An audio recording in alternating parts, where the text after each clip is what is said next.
What happens if you need a medical abortion? If the mother Okay. will die if she does not get an abortion? So what's your stance on the that? only place where medical abortion is necessary is before 20 weeks, which is incredibly What if she rare. will die? Why shouldn't, you could agree, why don't we just have the baby delivered by cesarean section? You know what a cesarean section is, right? Yes. What is a cesarean section? A C-section? Yeah, why wouldn't we just put the baby out by C-section instead of terminating it? Because if the mother will die, No, it's not safe but to you, do that. You remove the baby. I understand. Threat removed. I know what a C-section But is. it's actually safer than an abortion. So every time they say this is for you guys, they say, oh, you need to have abortion for medical reasons. Respond, then have a C-section.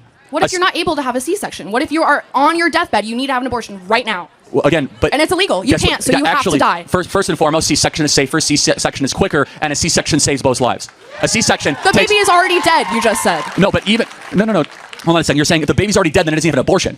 Right? Then you're talking about a removal of a carcass, which is a completely different medical operation. So you're saying that's okay if you're having... If you're if you're removing a carcass of a baby, that is not an abortion.